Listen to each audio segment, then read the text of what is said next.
Je me suis dit que c'était une bonne idée, une semaine à la montagne, juste la famille, pas de distraction, pas d'excuses. C'était ma suggestion en fait. J'ai pensé que si je tendais la main, peut-être que Nathalie arrêterait enfin de me traiter comme une menace, peut-être qu'elle se détendrait. Mais au moment où nous sommes arrivés au chalet, je l'ai senti, cette tension silencieuse accrochée à l'air, le genre dont personne ne parle parce que c'est juste comme ça qu'elle est. Le sourire de Nathalie était crispé, son étreinte encore plus serrée, comme si elle extrayait du ressentiment une côte à la fois. J'ai perdu le compte du nombre de fois où elle a fait de moi la cible de ses blagues. Oh, Véronica et sa vie parfaite, a-t-elle dit un jour assez fort pour que toute la table l'entende. J'en ai ri à l'époque, mais ça ne m'a jamais vraiment quittée. Elle s'est toujours dépeinte comme l'outsider et je suis en quelque sorte la méchante de son histoire, juste parce que j'existe. Mais je suis venue avec le cœur ouvert, vraiment. J'ai apporté des jeux, du vin, même ce stupide kit de s'more qu'elle adorait. Je voulais que ce soit un nouveau départ pour moi, pour nous, pour toute la famille. Je suppose que j'ai sous-estimé à quel point Nathalie pouvait en transporter dans sa valise, jalousie, vieille rancune, une langue acérée. Elle n'a rien laissé derrière elle et je pouvais le sentir à chaque regard gêné et commentaire trop doux, que la paix n'était pas ce qu'elle avait emporté. La première nuit, nous étions assis autour de la cheminée, faisant semblant que tout allait bien. Mes parents discutaient des sentiers de randonnée, Nathalie jouait avec son verre de vin comme si c'était un vieux secret et Daniel, mon mari, essayait trop fort d'avoir l'air détendu.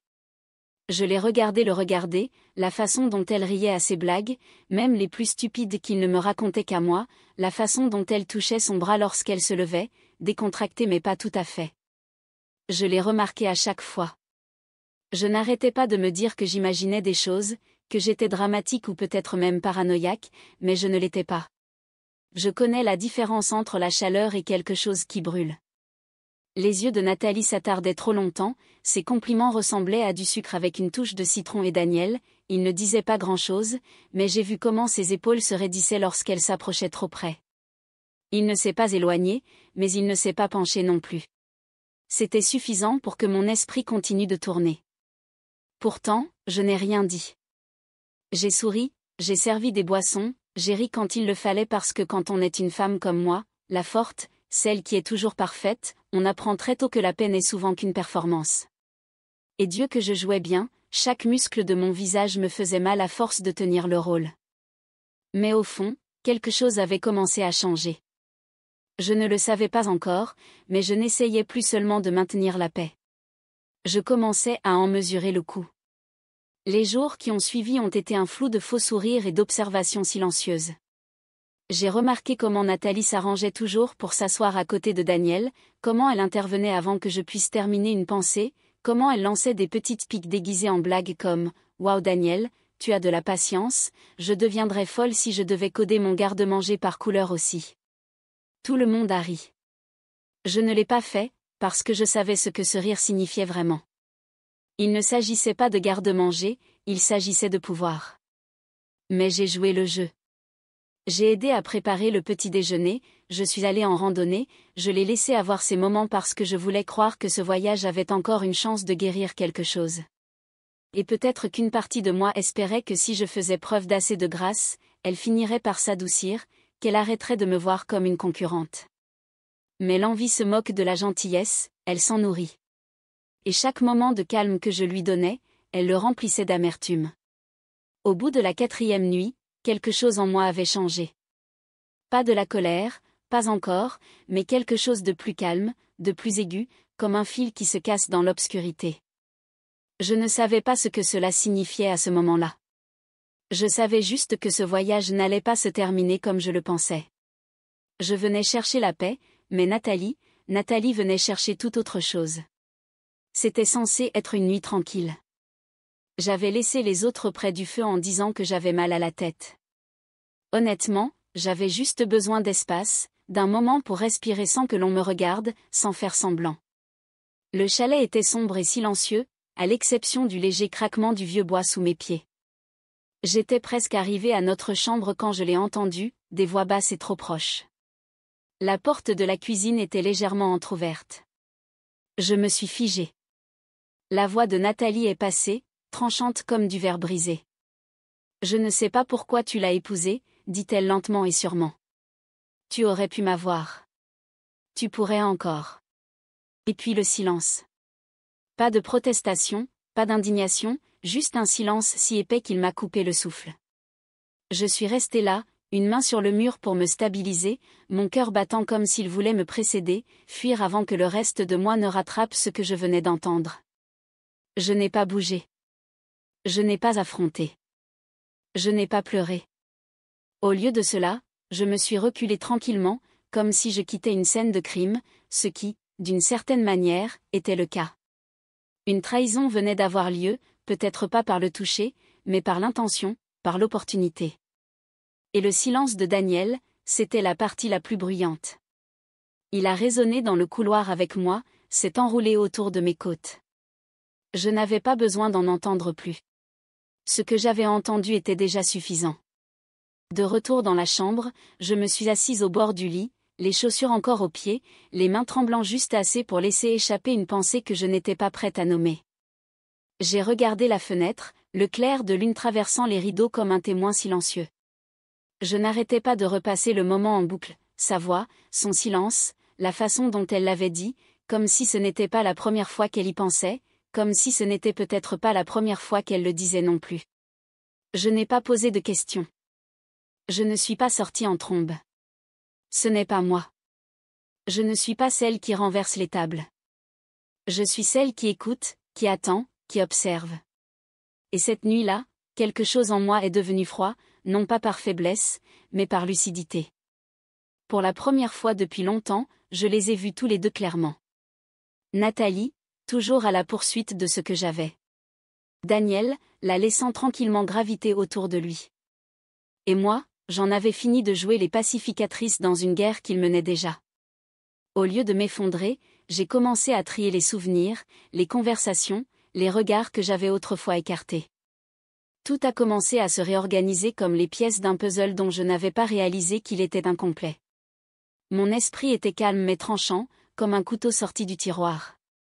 Je ne savais pas encore ce que j'allais faire, mais je savais ceci, je n'allais pas laisser passer ça et je n'allais pas les avertir non plus. J'ai à peine dormi cette nuit-là. Je suis restée allongée à regarder le plafond, écoutant chaque craquement du plancher, chaque porte qui s'ouvrait et se fermait. J'ai imaginé leur visage, à quoi ils ressemblaient quand je n'étais pas là. Ont-ils ri ensemble? Ont-ils parlé de moi comme si j'étais un obstacle, un inconvénient auquel ils devaient faire semblant de se soucier? Les questions sont venues comme des vagues, mais je ne m'y suis pas noyée. J'ai flotté, froide et immobile, observant la tempête au lieu de nager dedans. Au matin, j'étais changée. Pas brisée, non, pas ça, juste immobile, comme quelqu'un à qui on avait remis la dernière pièce d'un puzzle qu'elle n'avait pas demandé à construire. J'ai traversé le petit déjeuner comme si de rien n'était. J'ai servi le café, j'ai passé le beurre. Nathalie a gazouillé sa fausse gaieté habituelle et Daniel a agi comme s'il n'avait pas trahi la femme qu'il avait choisie. Je les ai regardés tous les deux comme des étrangers, parce que c'est ce qu'ils étaient devenus. Et pendant que je pliais des serviettes et que je posais des questions sur les sentiers de randonnée, une nouvelle pensée s'est installée, je n'allais pas crier, ni pleurer, ni supplier. Je n'allais même pas leur donner la satisfaction de savoir qu'ils m'avaient atteinte. Non, s'ils voulaient jouer à des jeux silencieux dans l'obscurité, ils avaient choisi le mauvais adversaire. Je répondrais, non pas à voix basse, mais d'une voix qu'ils ne pourraient ignorer. La matinée ressemblait à du théâtre, chacun jouant son rôle, souriant sur commande, faisant semblant que rien ne s'effilochait. J'ai endossé le rôle facilement, trop facilement peut-être. J'ai demandé à Nathalie comment elle avait dormi, j'ai embrassé Daniel sur la joue, j'ai même proposé de faire des crêpes. Et pendant que je faisais les gestes, je les ai observés tous les deux attentivement, comme on étudie un échiquier avant de frapper. Chaque mot, chaque regard, chaque pose, je les ai enregistrés. Nathalie était radieuse dans sa performance. Elle riait un peu trop fort, enlevait des peluches imaginaires sur la manche de Daniel et se glissait dans son espace comme si elle y appartenait. Daniel, à son crédit, m'a à peine regardé. Mais ce n'était pas de la culpabilité, non, c'était autre chose, comme s'il avait déjà commencé à réécrire l'histoire dans sa tête, une histoire où je deviendrais la femme distante, la froide, le genre d'histoire qui justifie la trahison. Il ne savait pas que j'avais déjà lu la dernière page. J'ai passé la journée à observer, sans réagir, la façon dont Daniel lui a tendu une veste quand il a fait froid, sans y penser à deux fois, la façon dont elle l'appelait, D, comme si c'était une blague privée. Et le pire, c'est à quel point tout cela semblait familier, comme si cela durait depuis plus longtemps que je ne le réalisais. Mais je n'ai pas bronché. Je n'ai pas craqué. J'ai juste tout rangé, chaque détail, comme des munitions. Parce que je ne cherchais plus de preuves, je cherchais le bon moment. Ce soir-là, pendant qu'ils étaient dehors près du foyer, je suis restée à l'intérieur sous prétexte de prendre une douche. Mes mains tremblaient légèrement lorsque j'ai pris le téléphone de Daniel sur le chargeur, non par peur, mais par anticipation. Je ne m'attendais pas à des feux d'artifice. Je m'attendais au silence. Et c'est exactement ce que j'ai trouvé. Pas de message, pas d'appel, pas la moindre trace d'elle. Ils étaient plus malins que ça, ou peut-être juste assez lâches pour ne laisser aucune preuve écrite. Pourtant, l'absence en disait long.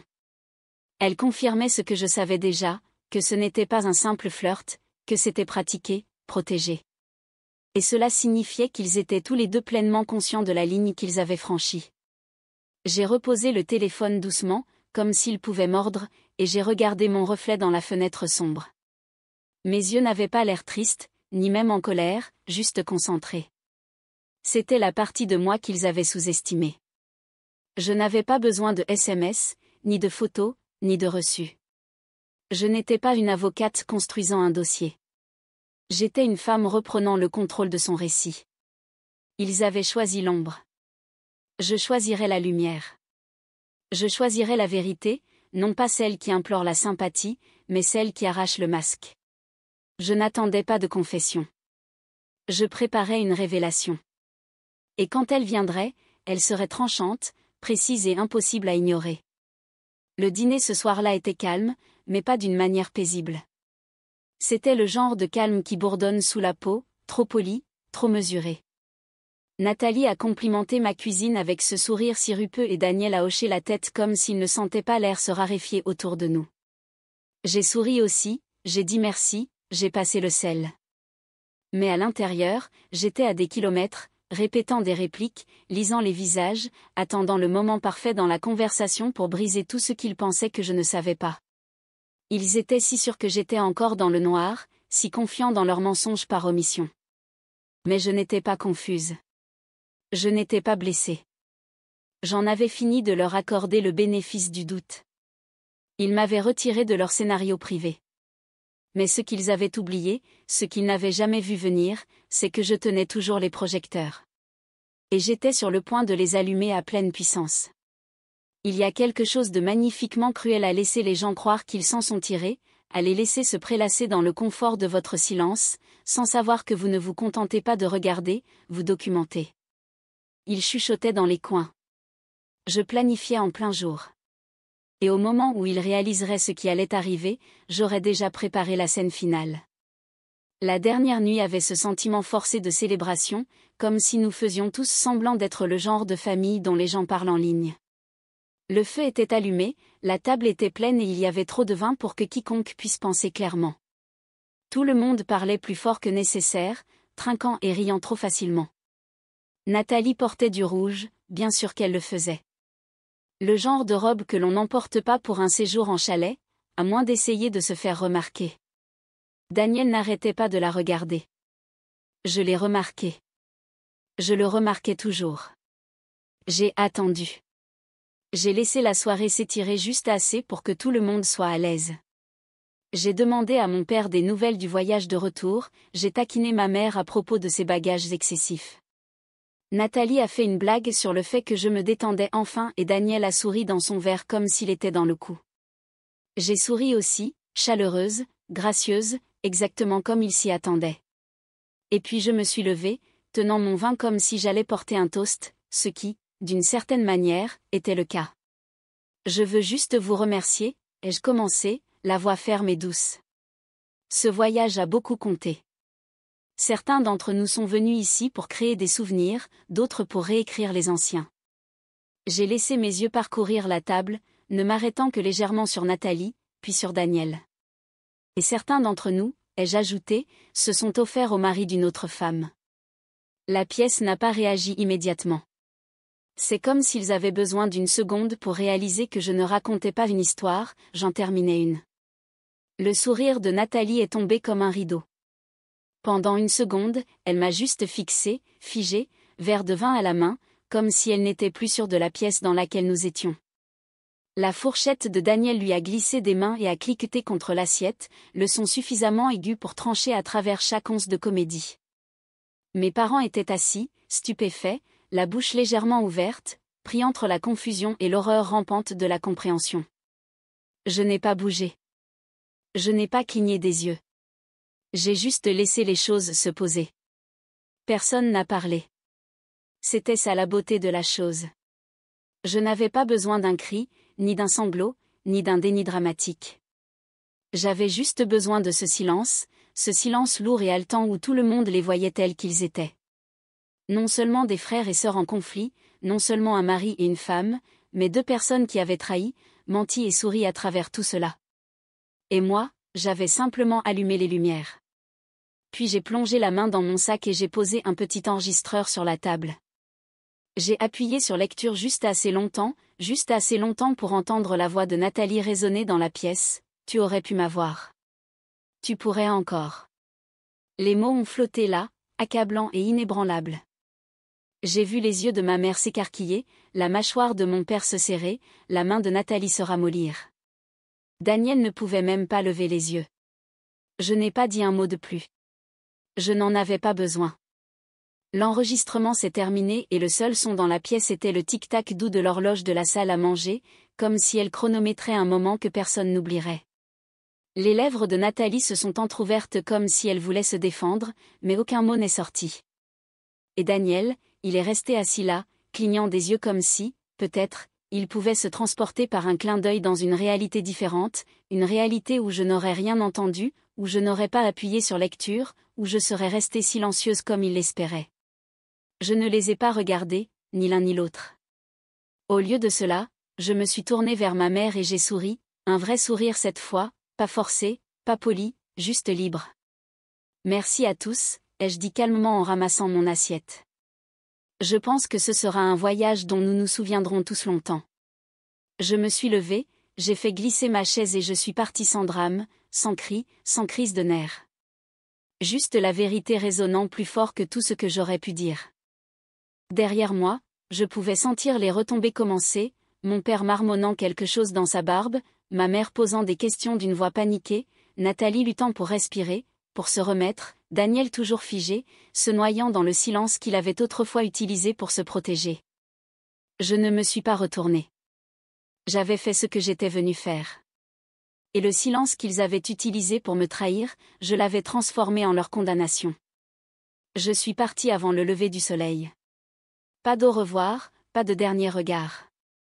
Juste le bruit du gravier qui crisse sous mes pneus et une longue route sinueuse devant moi. Le chalet a disparu dans le rétroviseur et avec lui tout ce qui m'avait autrefois attaché. Je n'ai pas pleuré. Je n'ai pas remis les choses en question. J'avais fait assez des deux dans les heures calmes qui ont précédé cela. Maintenant, il n'y avait que l'avenir. À midi, j'avais déjà demandé la séparation. Rapide, propre, sans drame. Daniel ne méritait pas d'avertissement. Nathalie ne méritait pas de conversation. Je les ai tous les deux bloqués, téléphone, email, réseaux sociaux, partis. Mes parents ont appelé 3 fois.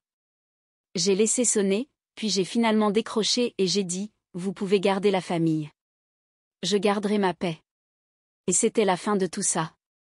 Pas d'explication, pas d'excuse. J'avais fini de me justifier auprès de personnes qui n'entendaient que ce qu'elles voulaient entendre. C'est étrange la rapidité avec laquelle le silence peut devenir un sanctuaire. Le même silence qui avait autrefois contenu la trahison m'enveloppait maintenant comme une protection. Je ne me sentais pas brisée. Je me sentais éveillée, comme si j'étais sortie d'un brouillard dans lequel je ne savais pas que je vivais. Et dans cette clarté, quelque chose d'inattendu a jailli. Non pas la vengeance, ni l'amertume, mais l'envie de parler.